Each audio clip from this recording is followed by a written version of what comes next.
Terceiro livro, capítulo 1. O gosto do amor. Cheguei a Cartago e por toda parte fervilhava a sertã de amores impuros. Ainda não amava, mas já gostava de amar, secretamente sedento. Aborrecia a mim próprio por não me sentir mais indigente de amor. Gostando do amor, buscava o que amar e odiava a segurança e os meus caminhos sem perigos, porque tinha dentro de mim fonte de alimento interior. De ti mesmo, ó meu Deus, eu não sentia essa fonte como tal. Antes, estava sem apetite alguns dos manjares incorruptíveis, não porque estivesse saciado deles, mas porque, quanto mais vazio, tanto mais enfastiado me sentia. E por isso minha alma não estava bem e, ferida, voltava-se para fora de si, ávida de se roçar miseravelmente as coisas sensíveis.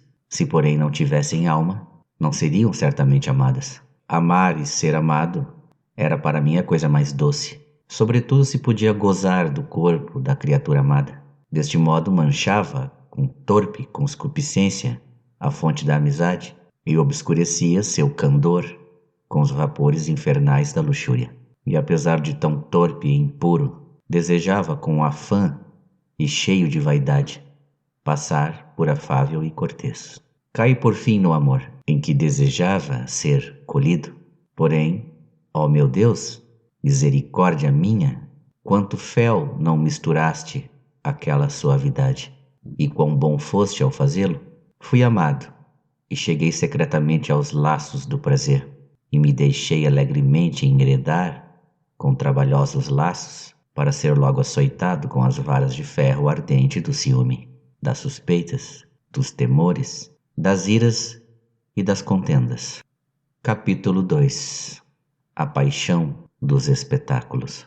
Arrebatavam-me os espetáculos teatrais, cheios das imagens de minhas misérias e de alimento para o fogo de minha paixão. Mas, porque quer o homem condoer-se ao contemplar coisas tristes e trágicas, que de modo algum gostaria de suportar, contudo, o espectador deseja sofrer com elas, e até essa mesma dor é seu deleite. Que é isso, senão rematada loucura? De fato, tanto mais se comove alguém com elas, quanto menos livre se está de tais afetos. Embora chamemos de misérias os sofrimentos próprios, e de compaixão a comiseração do mal alheio. Porém, que compaixão pode haver em coisas fictícias e representadas? Nelas não se incita o espectador a que socorra a alguém, senão que o mesmo é convidado apenas à angústia, apreciando tanto mais o autor daquelas histórias, quanto maior é o sentimento que elas nos inspiram. De onde resulta que, se tais desgraças humanas, quer das histórias antigas, quer sejam inventadas, são representadas de forma a não se excitarem sofrimento ao espectador, este sai aborrecido e murmurando. Se, porém, pelo contrário, é levado à tristeza, fica atento e chora satisfeito. Quer isso dizer que amamos as lágrimas e a dor? Sem dúvida que todo homem busca o gozo, mas como não agrada a ninguém ser miserável, e sendo grato a todos, ser misericordioso, e como a piedade é inseparável da dor, não seria esta a causa verdadeira para que apreciemos essas emoções dolorosas? Também isso provém da amizade. Mas para onde se dirige? Para onde vai? Por que se atira à torrente da pez ardente, às vagas horrendas de negras leviandades, em que a amizade se transforma voluntariamente, afastada e privada de sua celestial serenidade que o homem repudia? Deve-se, pois, repelir a compaixão? De modo algum. Convém, pois, que alguma vez se amem as dores, mas evita nisso a impureza. Ó minha alma, sob proteção de Deus, do Deus de nossos pais, louvado e exaltado por todos os séculos, cuidado com a impureza, porque nem agora me fecho a tal compaixão, mas naquele tempo comprazia-me no teatro com os amantes, quando eles se gozavam em suas torpezas, embora estas não passassem de encenações. E quando um deles se perdia, eu quase piedosamente me contristava e sentia prazer numa e noutra coisa. Hoje, porém, tenho mais compaixão do homem que se alegra em seus vícios, que do que sofre pela perda de um prazer funesto, ou pela perda de uma mísera felicidade. Esta misericórdia é certamente mais verdadeira, mas nela a dor não se encontra nenhum prazer. E embora seja certo que se aprove que por caridade se compadecesse do miserável, contudo, quem é fraternalmente compassivo preferiria que não houvesse razões para se compadecer. Porque assim como não é possível que exista uma benevolência malévola, tampouco é que haja miseráveis para deles se compadecer. Há, pois, dores que merecem compaixão, porém, nenhuma que mereça amor. Por isso, tu, Deus, me amas as almas muito mais elevadamente que nós. Te compadeces delas de modo muito mais puro, porque não sentes nenhuma dor. Mas quem será capaz de chegar a isso? Mas eu, desventurado, amava então a dor e buscava motivos para senti-la. Naquelas desgraças alheias, falsas e mímicas, agradava-me tanto mais a ação do ator e me mantinha tanto mais atento quanto mais copiosas lágrimas me faziam derramar. Mas que admira que eu, infeliz ovelha transviada de teu rebanho, por não aceitar tua proteção, estivesse atacado de ronha asquerosa? De aqui nasciam, sem dúvida, os desejos daquelas emoções de dor que, todavia, não queria que fossem muito profundas em mim, porque não desejava padecer coisas como as que via representadas. Comprazia-me que aquelas coisas ouvidas ou fingidas me tocassem só superficialmente, mas, como acontece aos que coçam a ferida com as unhas, terminava por provocar em mim mesmo um tumor abrasador, podridão e pus repelente. Tal era a minha vida. Mas seria isto vida? Meu Deus. Capítulo 3. O estudo da retórica e os demolidores. Entretanto, tua misericórdia, fiel, de longe pairava sobre mim. E quantas iniquidades não me corrompi, meu Deus, levado por sacrílega curiosidade que, separando-me de ti, conduzia-me aos mais baixos, desleais e enganosos serviços aos demônios, a quem sacrificava minhas más ações, sendo em todas flagelado com duro açoite por ti. Também ousei apetecer ardentemente e procurar meios para conseguir os frutos da morte na celebração de teus mistérios, dentro dos muros de tua igreja. Por isso me açoitaste com duras penas, que nada eram comparadas com minhas culpas. Ó Deus, misericórdia infinita, e meu refúgio contra os terríveis malfeitores, com os quais vaguei de cabeça erguida, afastando-me cada vez mais de ti, preferindo meus caminhos aos teus, amando a liberdade fugitiva. Os estudos a que era entregue, que se denominavam honestos ou nobres, tinham por objetivo as contendas do foro, nas quais deveria me distinguir com tanto maior louvor, quanto mais hábeis fossem as mentiras. Tal é a cegueira dos homens, que até de sua própria cegueira se gloriam. Eu já conseguira naquele tempo ser o primeiro da escola de retórica, e por isso me vangloriava soberbamente e me inflava de orgulho. Contudo, tu sabes, Senhor, que eu era muito mais sossegado que os demais, e totalmente alheio às turbulências dos eversores ou demolidores, nome sinistro e diabólico que eles consideravam distintivo de urbanidade, entre os quais vivia com imprudente pudor por não pertencer a seu grupo. É verdade que andava com eles e que me deleitava, às vezes, com sua amizade. Porém, sempre aborreci o que faziam, como as troças e a insolência com que surpreendiam e ridicularizavam a timidez dos novatos, sem outra finalidade senão rir de suas trapalhadas, fazendo disso alimento para suas malévolas alegrias. Nada mais parecido a estas ações que as dos demônios, pelo que nenhum nome lhes cai melhor que os de eversores ou demolidores, por serem eles transformados e pervertidos totalmente pelos espíritos malignos, que assim os burlam e enganam sem que o saibam, justamente no que eles gostam de ludibriar ou enganar os demais. Capítulo 4. O Hortêncio de Cícero. Entre essa gente estudava eu, em tão tenra idade, os livros da eloquência, na qual desejava sobressair com o fim condenável e vão de satisfazer a vaidade humana. Mas, seguindo o programa usado no ensino desses estudos, cheguei a um livro de Cícero, cuja linguagem, mais do que seu conteúdo, quase todos admiram. Esse livro contém uma exortação à filosofia e se chama Hortêncio. Esse livro mudou meus sentimentos e transferiu para ti, Senhor, minhas súplicas e fez com que mudassem meus votos e desejos. Subitamente, tornou-se vil a meus olhos toda vã esperança, e com incrível ardor de meu coração, suspirava pela sabedoria imortal, e comecei a me reerguer para voltar a ti. Não era para limar a linguagem, aperfeiçoamento que, parece, eu compraria com dinheiro de minha mãe, naquela idade de meus 19 anos, fazendo 2 que morrera meu pai. Não era, repito, para limar o estilo que eu me dedicava à leitura daquele livro. Nem era seu estilo o que a ela me incitava, mas o que ele dizia. Como ardia, meu Deus, como ardia meus desejos de voar para ti das coisas terrenas, sem que eu soubesse o que obravas em mim, porque em ti está a sabedoria, pela qual aquelas páginas me apaixonavam.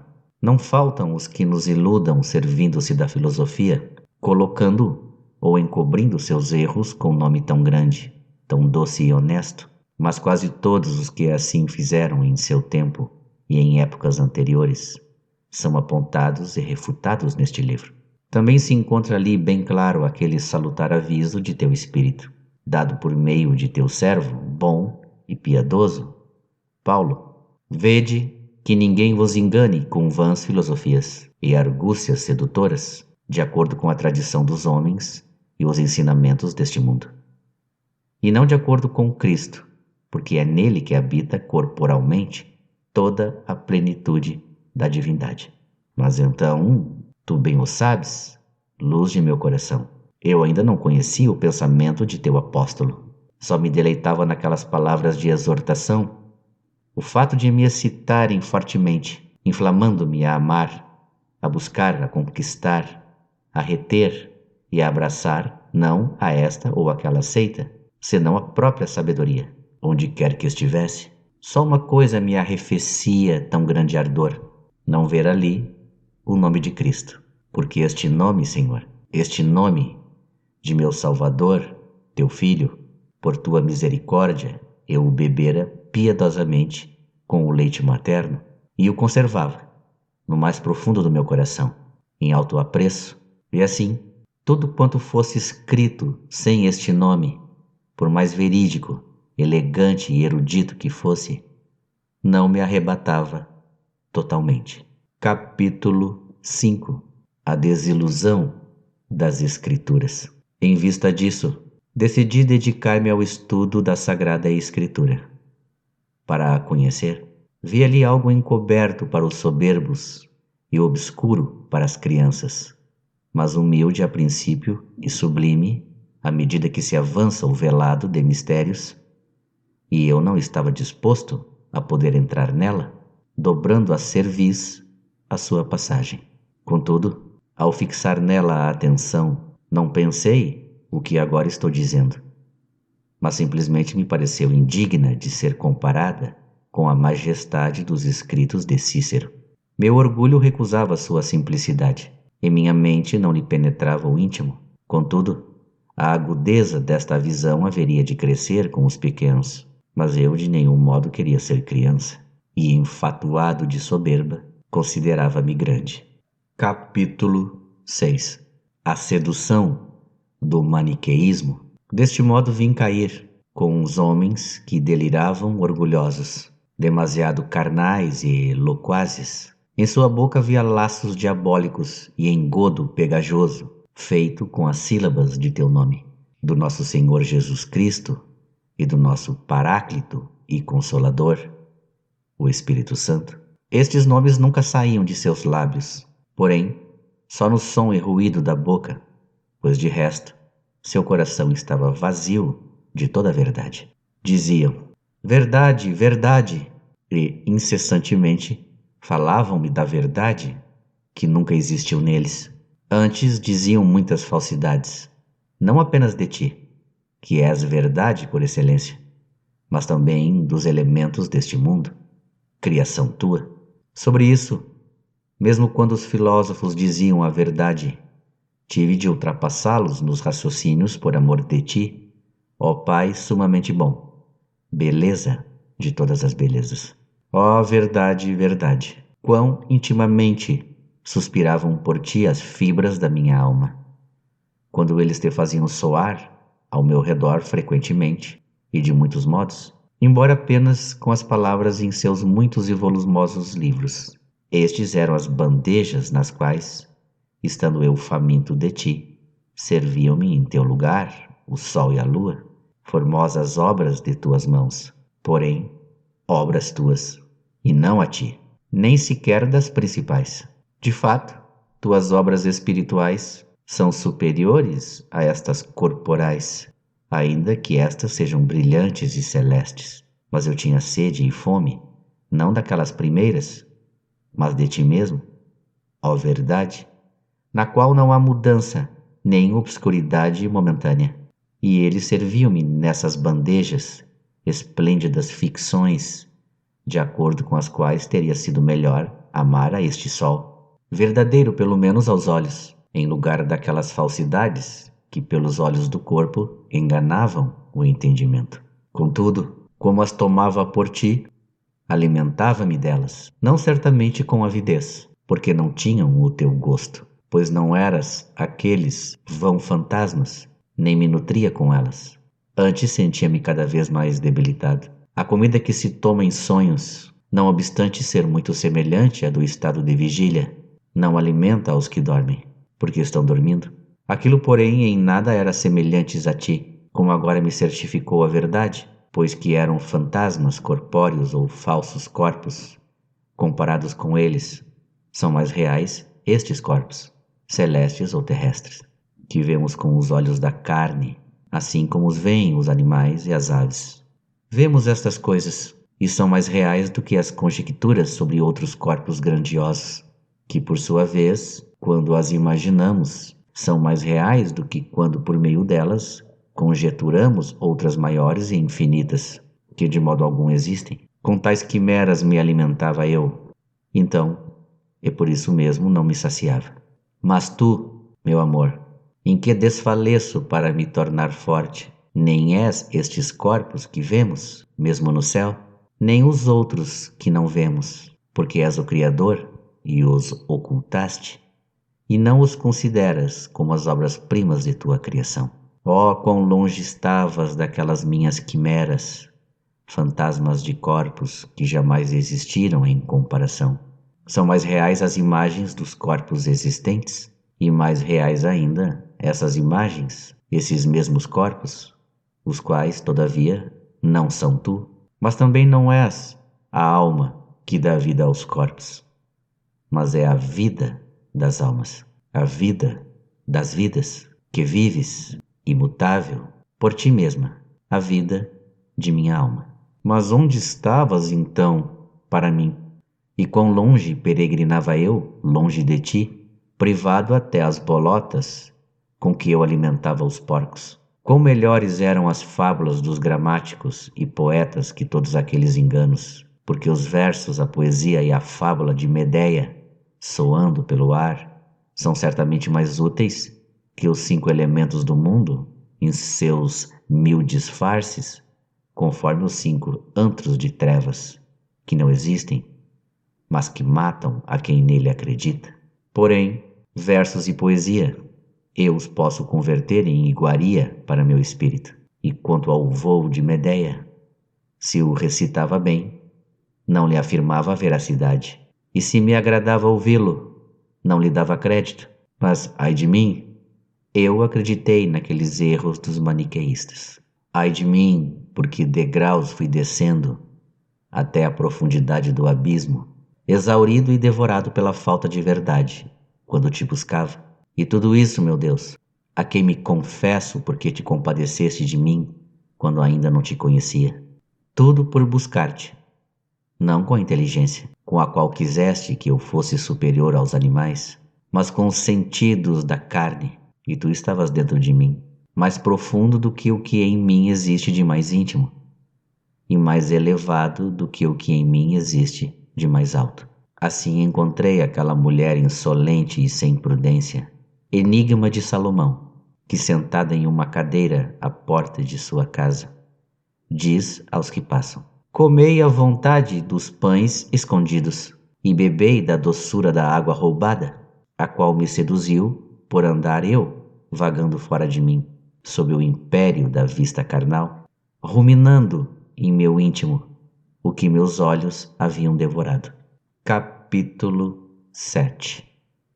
Alguns erros dos maniqueus. Não conhecia eu outra realidade, a verdadeira, e me sentia como que movido por um aguilhão a aceitar a opinião daqueles insensatos impostores, quando me perguntavam de onde procedia o mal, se Deus estava limitado por forma corpórea, se tinha cabelos e unhas, e se deviam ser considerados justos os que tinham várias mulheres simultaneamente, e os que causavam a morte de outros, ou sacrificavam animais. Eu, ignorando essas coisas, perturbava-me com essas perguntas.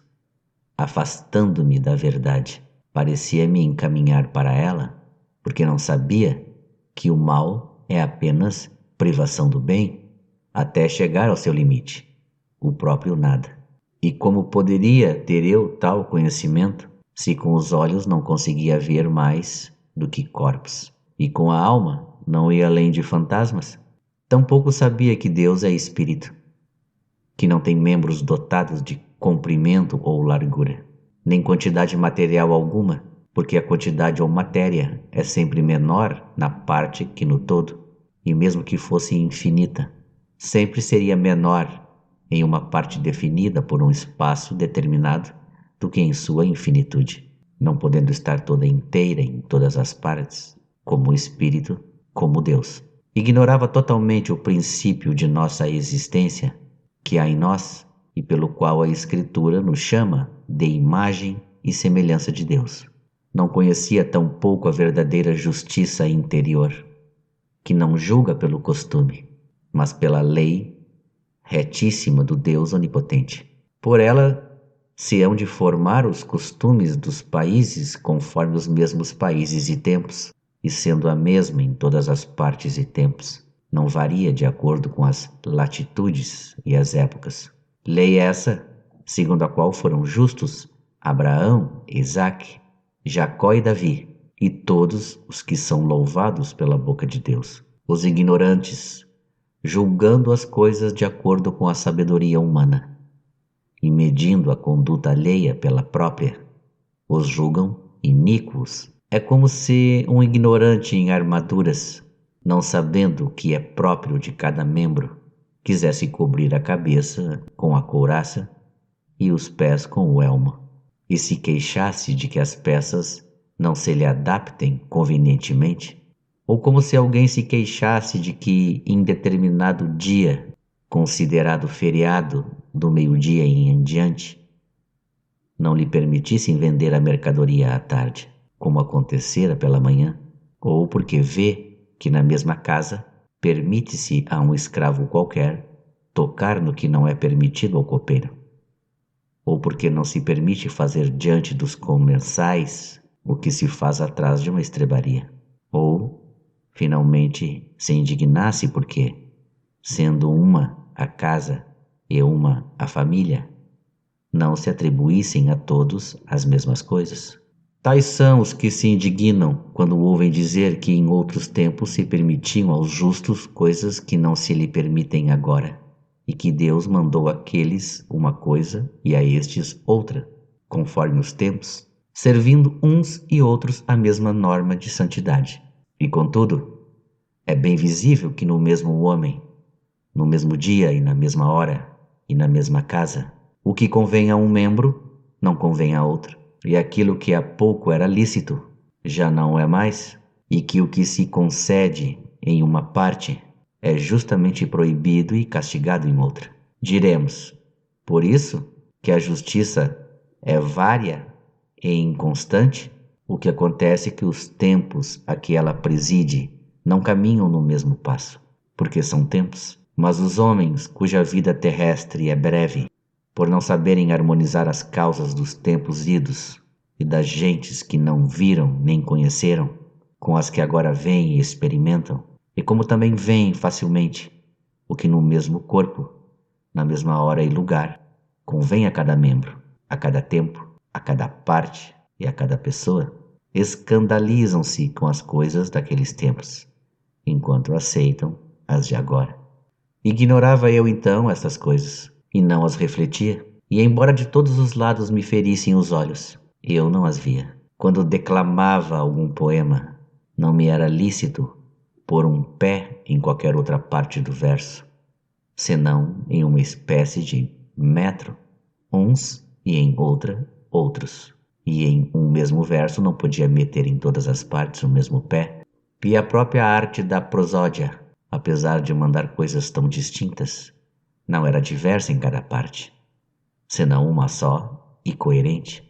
Contudo, não via como a justiça, a qual serviram aqueles varões bons e santos, pudessem conter simultaneamente, de modo mais belo e sublime, preceitos tão diversos, sem variar em sua essência, apesar de não mandar ou distribuir aos diferentes tempos todas as coisas simultaneamente, mas a cada um as que lhes são próprias, e cego censurava aqueles piedosos patriarcas, que não só usavam do presente como Deus lhes mandava e inspirava, mas também prediziam o futuro conforme Deus lhes revelava.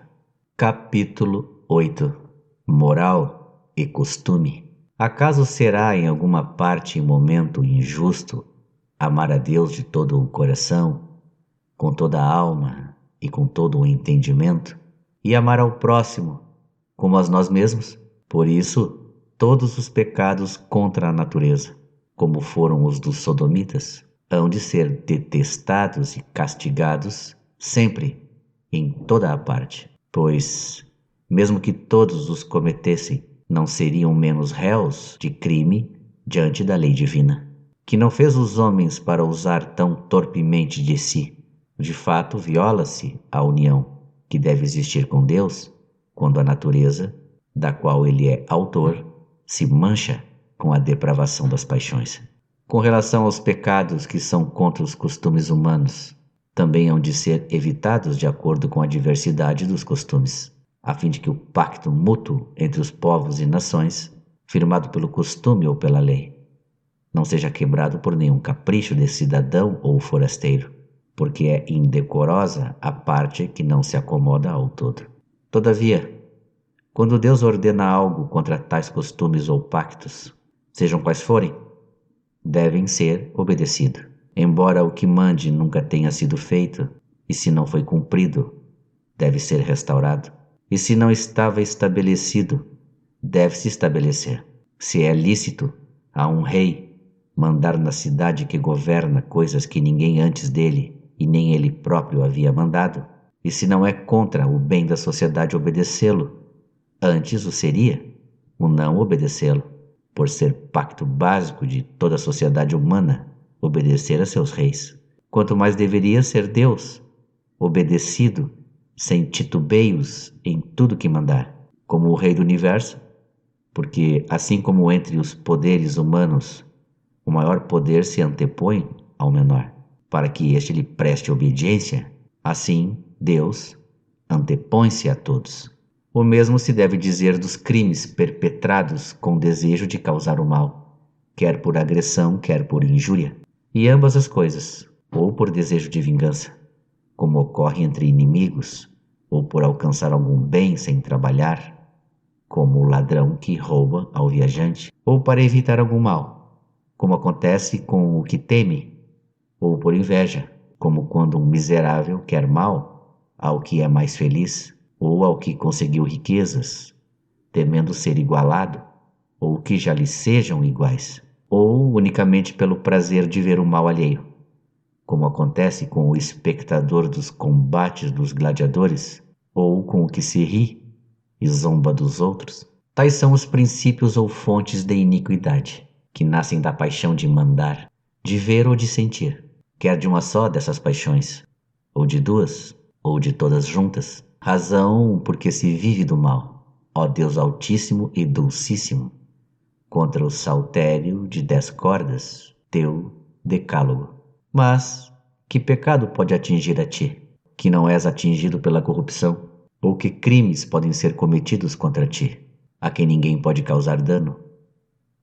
O que vingas são os crimes que os homens cometem contra si, porque, mesmo quando pecam contra ti, agem impiamente contra suas próprias almas, e sua iniquidade engana-se a si próprio, quer corrompendo e pervertendo sua natureza, feita e ordenada por ti, quer usando imoderadamente das coisas permitidas, ou até desejando imoderadamente as não permitidas, pelo uso daquilo que é contra a natureza. Pecam também os que com o pensamento e a palavra se revoltam contra ti, dando coices contra o aguilhão, ou quando, uma vez quebrados os limites da sociedade humana, alegram-se audaciosamente com as facções ou desuniões, de acordo com as suas simpatias ou antipatias. E tudo isso o homem faz quando és abandonado, fonte da vida, único e verdadeiro Criador e Senhor do universo. E com orgulho egoísta, ama-me, uma parte do todo, como se fosse o todo.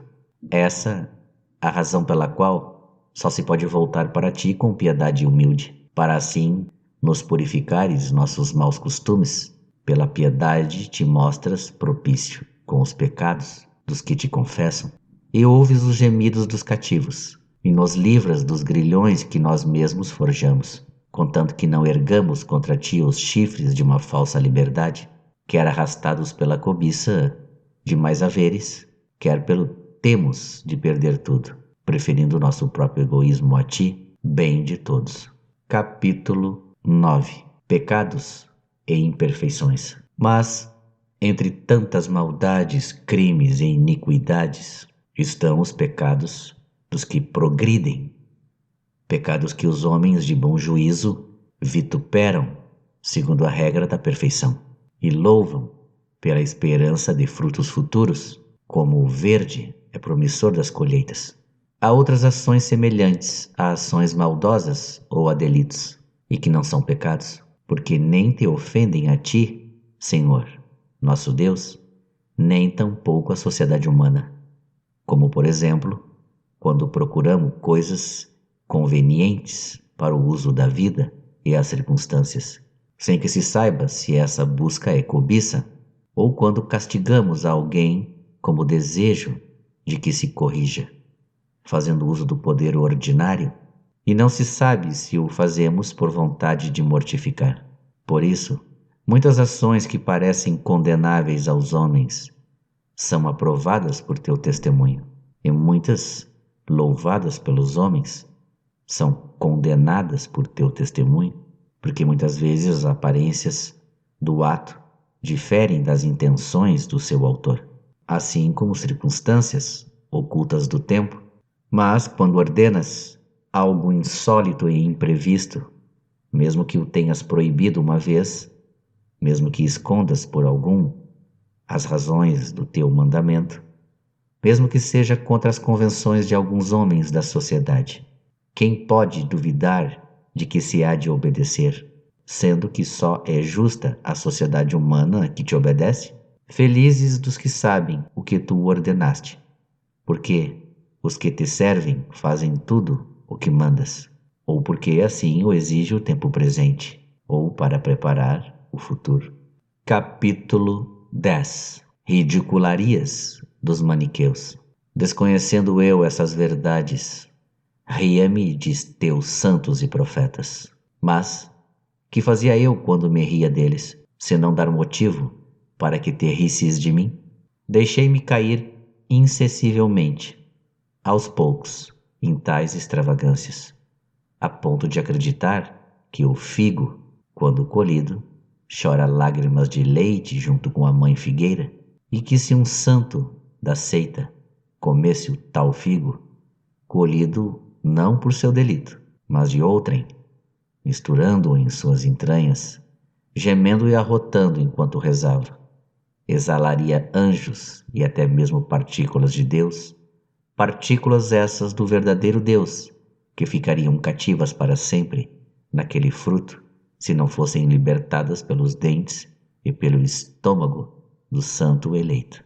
Também acreditei, pobre de mim, que se devia ter mais misericórdia com os frutos da terra que com os homens para os quais foram criados. Pois, se algum faminto que não fosse maniqueísta me pedisse de comer, parecia-me que atendê-lo era como merecer, por aquele bocado, a pena de morte. Capítulo 11. O sonho de Mônica. Mas estendeste tua mão do alto e arrancaste minha alma deste abismo de trevas, enquanto minha mãe, tua fiel serva, chorava-me diante de ti, muito mais do que as outras mães costumavam chorar sobre o cadáver dos filhos. Pois vi a morte de minha alma com a fé e o espírito que havia recebido de ti. E tu a escutaste, Senhor, tu a ouviste e não desprezaste suas lágrimas que, brotando copiosas, regavam o solo debaixo de seus olhos por onde fazia sua oração. Sim, tu a escutaste, Senhor. Com efeito, donde podia vir aquele sonho, com que a consolaste, ao ponto de me admitir em sua companhia à mesa? Fato que havia me negado porque aborrecia e detestava as blasfêmias do meu erro. Nesse sonho viu-se de pé sobre uma régua de madeira, e um jovem resplandecente, alegre e risonho, que vinha ao seu encontro, triste e amarga. Este lhe perguntou a causa de sua tristeza e lágrimas diárias, não por curiosidade, como só ia acontecer, mas para instruí-la, e respondendo-lhe, ela que chorava a minha perdição, mandou-lhe, para sua tranquilidade, que prestasse atenção, e visse por onde ela estava, também estaria eu. Apenas olhou, viu-me junto de si, de pé, sobre a mesma régua. De onde veio este sonho, senão dos ouvidos que tinhas atentos a seu coração? Ó Deus bom e onipotente, que cuidas de cada um de nós como se não tivesses outro para cuidar, zelando de todos, como de cada um. E como explicar o que se segue? Contou-me minha mãe esta visão, e querendo-a eu persuadir de que significava o contrário, e que não devia desesperar de ser algum dia o que eu era, isto é, maniqueísta, ela sem nenhuma hesitação me respondeu: não me foi dito, onde ele está ali estarás tu, mas onde tu estás ali estará ele também. Confesso, Senhor, e muitas vezes disse que, pelo que me recordo, me abalou mais esta tua resposta pela solicitude de minha mãe, imperturbável, diante de explicação falsa e ardilosa, e por ter visto o que se devia ver, e que eu certamente não veria, sem que ela o dissesse, que o mesmo sonho com o qual anunciaste a esta piedosa mulher com tanta antecedência, a fim de consolá-la em sua aflição presente, uma alegria que só havia de se realizar muito tempo depois. Seguiram-se efetivamente quase 9 anos, durante os quais continuei a me resolver naquele abismo de lodo e trevas de erro, afundando-me tanto mais quanto mais esforços fazia para me libertar. Entretanto, aquela piedosa viúva, casta e sóbria, como as que tu amas, já um pouco mais alegre com a esperança, porém não menos solícita em suas lágrimas e gemidos, não cessava de chorar por mim em tua presença, em todas as horas de suas orações, e suas preces eram aceitas a teus olhos, mas deixava-me ainda revolver-me e envolver-me naquela escuridão. Capítulo 12. Uma profecia. Nessa mesma ocasião deste a minha mãe outra resposta, de que ainda me lembro, pois passo em silêncio muitas circunstâncias, pela pressa que tenho de chegar àquelas que te devo confessar com mais urgência, ou porque não as recordo. Deste-lhe outra resposta por meio de um teu bispo, educado em tua igreja e exercitado em tuas escrituras. Como ela pedisse que se dignasse falar comigo para refutar meus erros e desenganar-me de minhas más doutrinas e ensinar-me as boas, pois assim fazia com quantos julgava idôneos.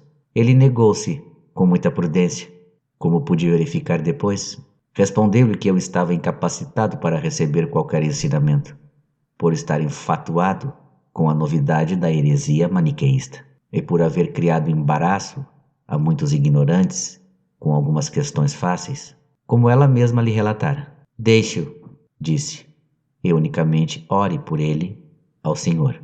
Ele mesmo, lendo os livros dos hereges, descobrirá o erro e reconhecerá sua grande impiedade. Ao mesmo tempo, contou-lhe que, quando criança, sua mãe, seduzida pelo erro, entregara aos maniqueus, chegando não só a ler, mas a copiar quase todas as suas obras, e que ele mesmo, sem necessidade de que ninguém o contestasse ou o convencesse, chegara a perceber a falácia daquela doutrina, abandonando-a, enfim. Depois de assim falar, minha mãe não se aquietava, instando com maiores rogos e mais copiosas lágrimas a que me visitasse. Para discutir comigo sobre o tal assunto, o bispo, já com certo enfado de sua insistência, lhe disse: vai-te em paz, mulher, e continua a viver assim, que não é possível que pereça o filho de tantas lágrimas. Palavras que ela recebeu como vindas do céu, segundo me recordava, muitas vezes, em seus colóquios comigo. Bem, pessoal, chegamos ao final do livro 3. Espero que tenham gostado. Peço que curtam, se inscrevam no canal e aguardo vocês no próximo vídeo, onde eu estarei dando a continuidade. Ok? Um abraço a todos. Fiquem com Deus.